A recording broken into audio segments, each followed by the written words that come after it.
Aujourd'hui n'est pas une journée, c'est une journée sans, malheureusement. Une journée où l'anxiété a pris le dessus. C'est une journée qui sera, moi j'appelle ça les journées rayées du calendrier. C'est les journées où le corps va exprimer qu'il y a trop de choses. C'est le moment où les personnes anxieuses ne peuvent plus rien faire. On ne peut pas sortir, sauf peut-être pour aller au sport parce que ça nous fait du bien. On ne peut pas arriver à contrer nos phobies. On ne peut pas être joyeux ou joyeuse. On ne peut pas rire et on ne peut pas faire rire les gens. Et ça, c'est contraignant parce que c'est devenu mon métier, en quelque sorte. Faire rire les gens et procurer du bonheur aux gens alors que moi-même, je n'en ai pas. J'ai des moments de joie, j'ai des moments de tristesse intense, mais c'est surtout mon anxiété qui me rend triste et extrêmement vulnérable. Je me sens tellement peu comprise dans cette société. Et attention, ce sont des problèmes que malheureusement personne ne peut comprendre. Mes phobies sont rares. C'est des phobies qui sont tellement mal diagnostiquées et qu'il n'y a que des psychiatres et des psychologues qui peuvent comprendre mes phobies. Sinon, personne ne peut les comprendre. Un médecin classique me dira « arrête juste ». Et en fait, ce n'est pas possible. Et vous êtes très nombreux à me demander si je ne fais pas une dépression. La réalité, c'est plutôt un burn-out. Parce que la dépression, j'ai quand même cette envie de vivre et d'aller mieux, mais ça dépend des gens. Et moi, j'ai quand même cette volonté de vivre et d'avoir plein de projets tous les jours. Je vous dirais que le matin, ça va bien. Le matin, j'ai ma routine qui me fait du bien, etc. Et je suis devenue en fait tellement casanière que sortir me fait peur à cause de mes phobies. On est dans des situations d'évitement, on est dans des situations où partir en vacances me paraît impossible et impensable, mais je vais y aller parce que j'aime partir en vacances avec mes amis. C'est les plus beaux moments de ma vie avec ceux avec ma famille.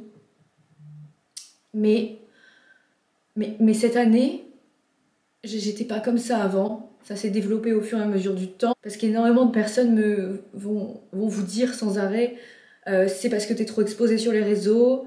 Non, ça n'a rien à voir avec les réseaux sociaux. Ça n'a rien à voir avec vous, avec les commentaires négatifs, même si c'est très dur au quotidien. C'est pas ça le problème. Mon problème vient de loin et de très loin. C'est un problème que j'ai depuis 8 ans et que j'ai attendu cette année pour le soigner. C'est un traumatisme que j'ai vécu. J'ai pas envie que mes parents voient cette vidéo parce que je veux pas qu'ils me voient comme ça.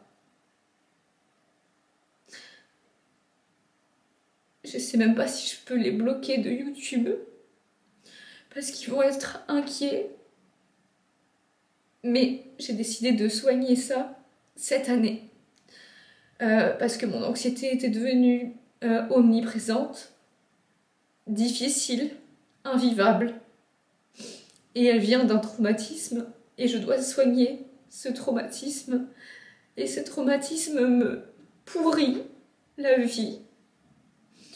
J'ai pas envie de dire ce que c'est, mais vous êtes si nombreux à l'avoir deviné. J'étais jeune, trop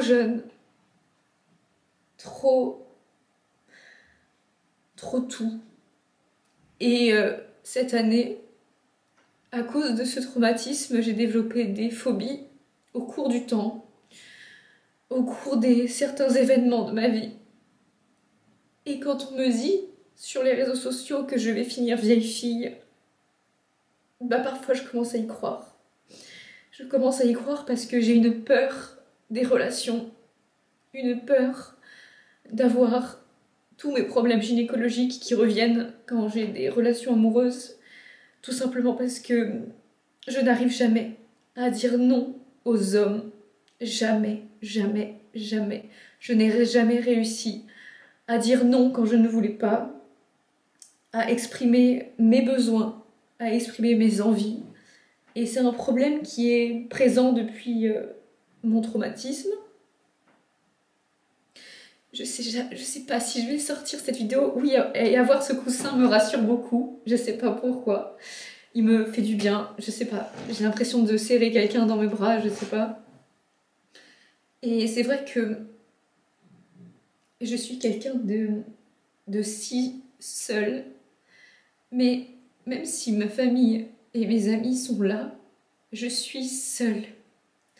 Dans ma tête, je suis seule face à mes phobies, face à mes névroses, parce que oui, on peut parler de névrose, et je suis à bout de mon addiction.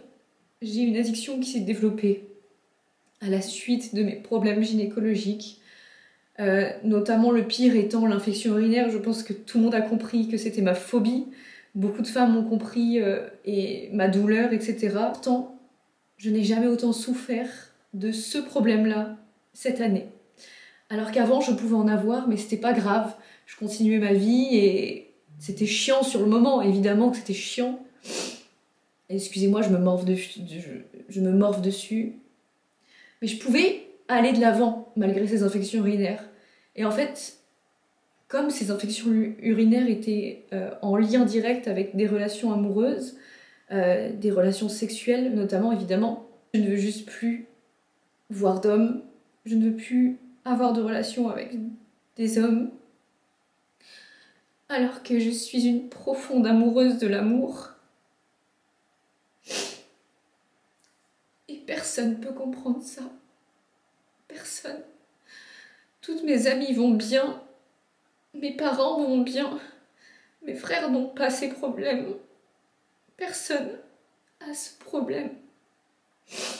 Dans mon entourage, personne comprend, à part ma psy. Et quand je vois pas ma psy pendant une semaine, voilà ce qui se passe. Normalement, j'aurais dû voir ma psy hier, mais elle n'était pas disponible.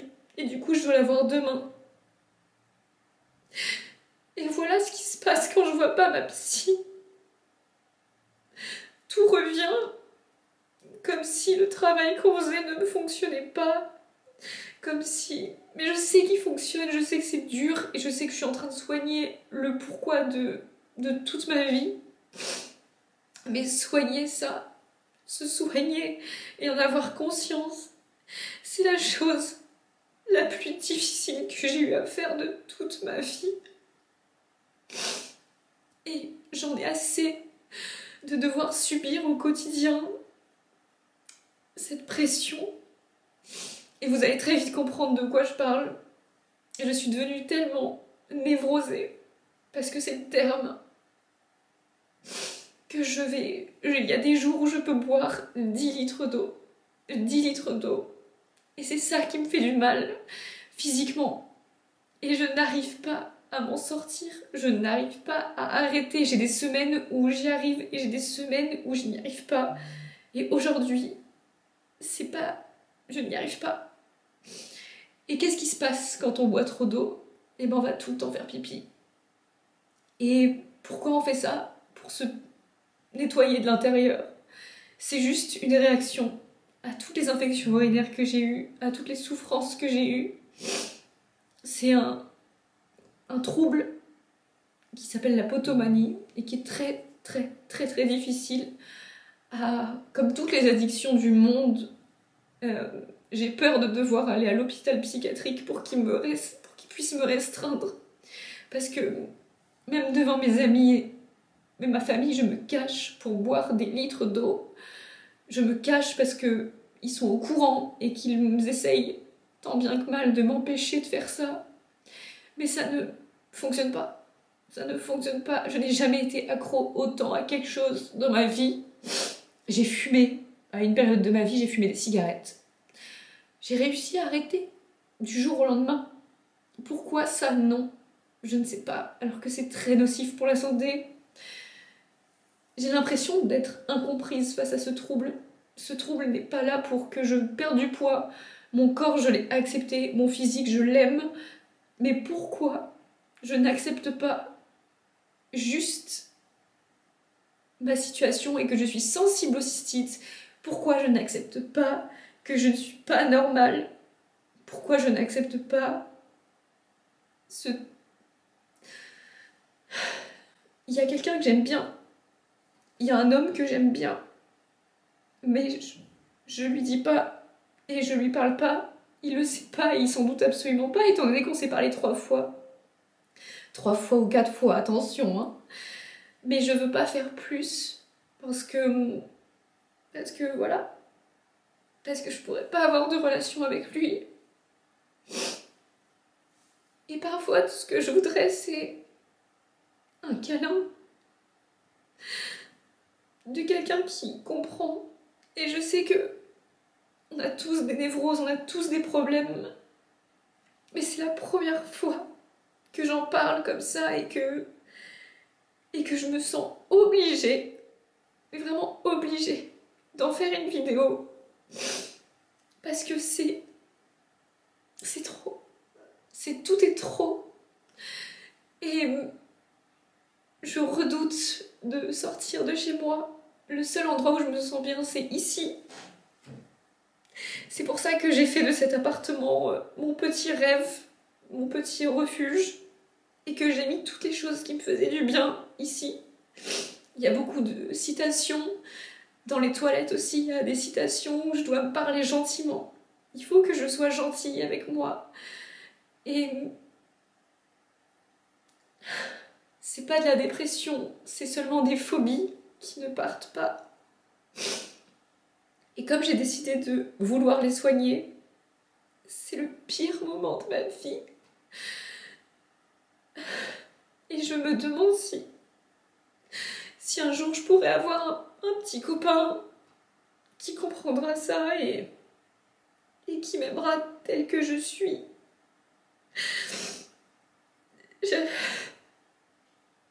Je vous le dis, hein, je sais pas si cette vidéo elle va sortir. Peut-être que je vais d'abord écrire un article sur mon blog. Ça me fait du bien les articles. Mais peut-être que cette vidéo elle sera... Peut-être que vous allez comprendre beaucoup de choses avec cette vidéo, avec mes comportements. Et je suis persuadée que si j'ai mal au ventre en ce moment, avec vous savez, mes soucis de ventre, je suis persuadée que c'est en lien avec tout ça. Je n'ai jamais été aussi sûre de ma vie que quelque chose venait de ma tête. Je vous assure que ça vient de mon mal-être et le ventre nous dit tout. J'ai tout essayé. J'ai tout essayé. J'ai fait tous les tests possibles. Je mange tellement bien, mais j'ai toujours mal au ventre. Et j'ai toujours mal à la vessie. Parce que je bois trop d'eau et je sais que c'est de ma faute. Je sais que je provoque mes douleurs. Je sais que je provoque mon stress. Mais c'est que pour l'instant, j'arrive pas à le gérer. Mon anxiété vraiment me bouffe la vie un jour sur 2. Et aujourd'hui, c'était le jour sur 2. Et je sais que pleurer m'aide beaucoup, parce que le lendemain, généralement, ça va mieux. Et j'arrive à voir la vie du bon côté, etc. Mais j'ai toujours cette angoisse d'aller aux toilettes et de m'apercevoir que j'ai une infection urinaire, alors que ce n'est pas possible, vu que je n'ai pas eu de rapport, que je mange sainement, que je prends des probiotiques et tout un tas de trucs de prévention. Ce n'est pas possible d'en avoir une. Non. Mais moi, je suis persuadée que si. Je suis persuadée d'être dysfonctionnelle, alors que j'ai fait tous les tests possibles. Je n'ai rien. Je n'ai rien. Et si mes amis voient cette vidéo, si... J'espère pas. Si mes frères voient cette vidéo, comprenez que ça fait partie du travail que je dois faire. Et si mes parents voient cette vidéo, comprenez aussi que je vais bien, que je suis profondément heureuse. Mais que c'est l'anxiété. Et vous savez, mes parents, vous savez que je suis stressée depuis que je suis petite. Vous le savez. Mais j'ai envie d'aller mieux. C'est pour ça que je vois ma psy. D'ailleurs, aujourd'hui, ça fait 40 ans que mes parents se sont embrassés pour la première fois.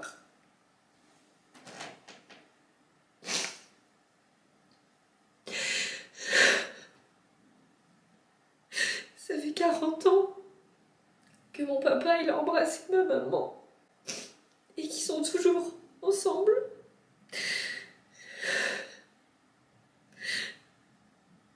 J'ai eu les meilleurs parents du monde. Ils sont toujours là, ils sont toujours ensemble. Mais j'ai l'impression que jamais je pourrais être comme eux, à être des gens normaux. Même si mes parents ont leurs petits problèmes, évidemment. J'ai l'impression que moi, jamais je trouverai comme ma mère qui a trouvé mon papa. Et aujourd'hui, le fait que ça fasse 40 ans qu'ils se soient embrassés, ça m'a replongée dans... Je suis pas triste d'être seule, mais j'aimerais tellement pouvoir dire au garçon que j'aime bien, que je l'aime bien. Mais j'y arriverai pas pour l'instant. Je sais pas comment lui faire comprendre et puis s'il voit cette vidéo,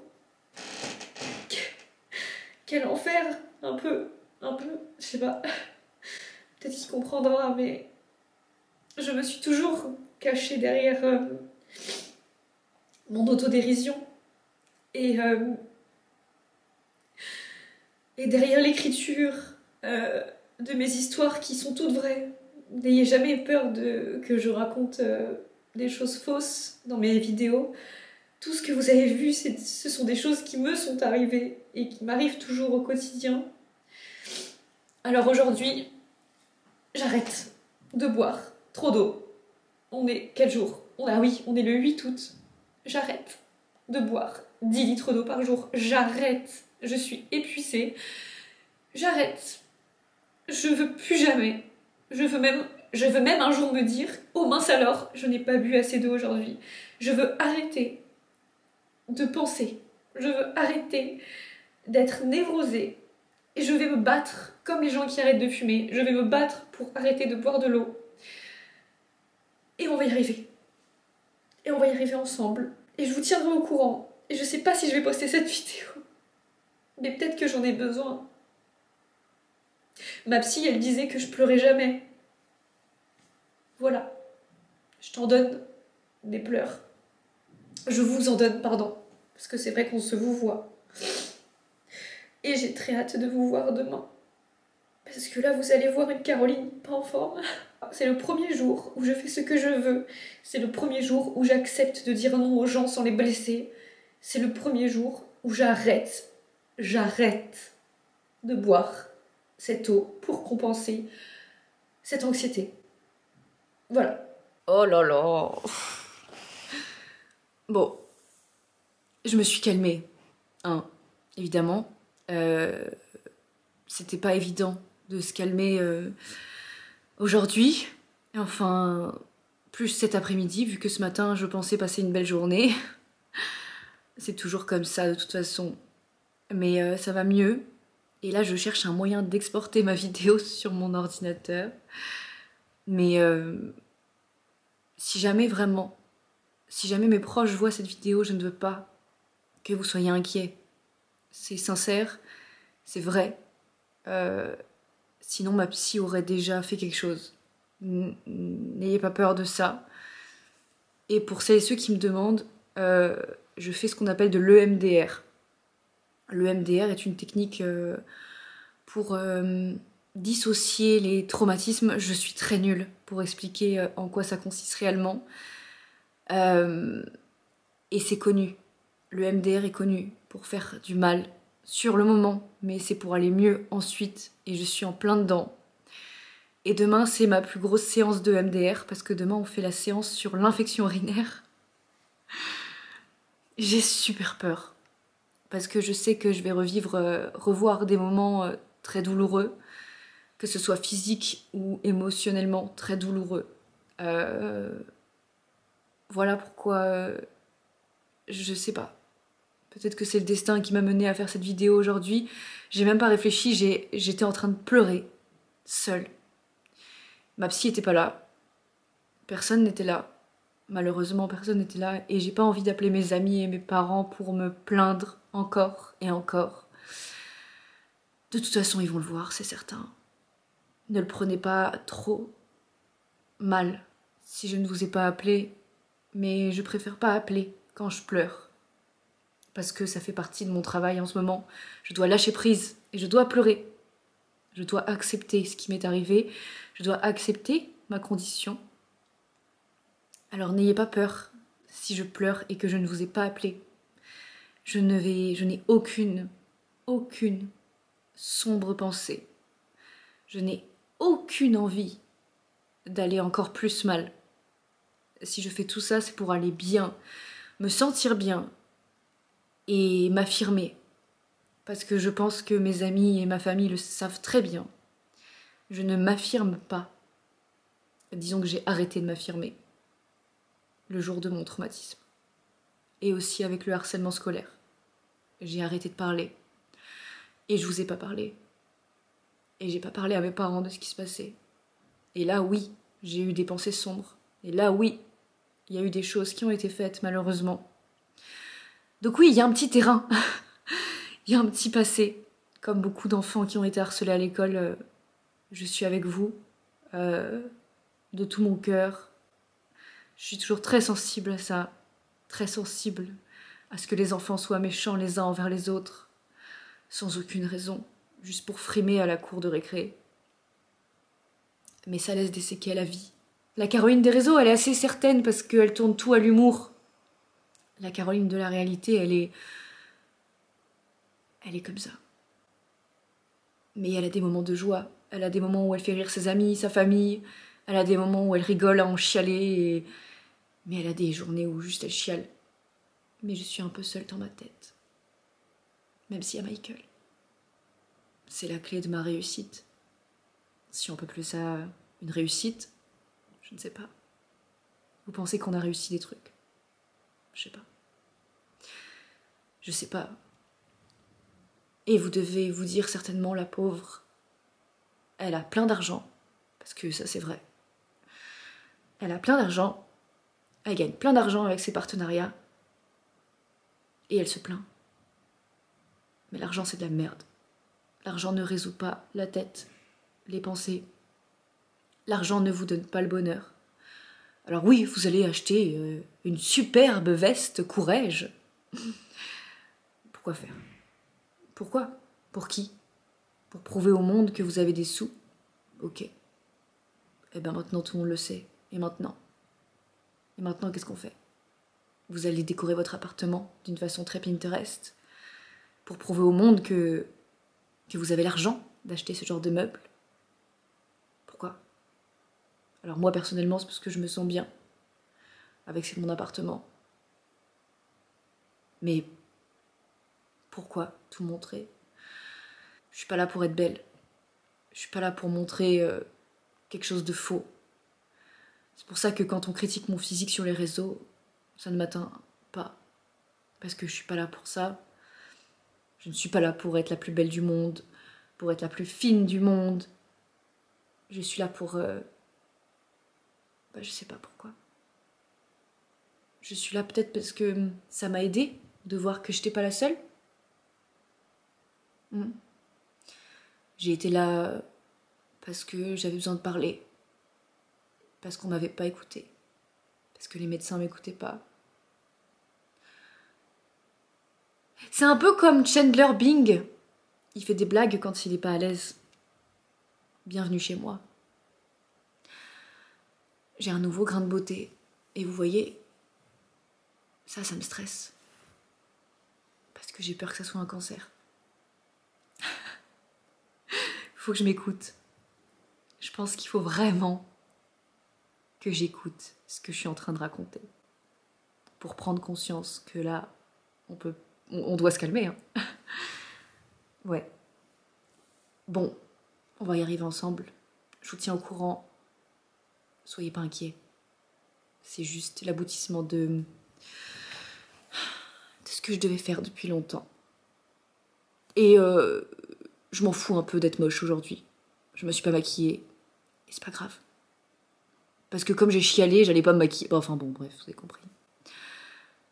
Mais j'ai fait des choses aujourd'hui. Je suis allée à la salle de sport. J'ai un peu travaillé. J'ai fait des vidéos. Et après, j'ai chialé. Voilà. Maintenant, ça va mieux.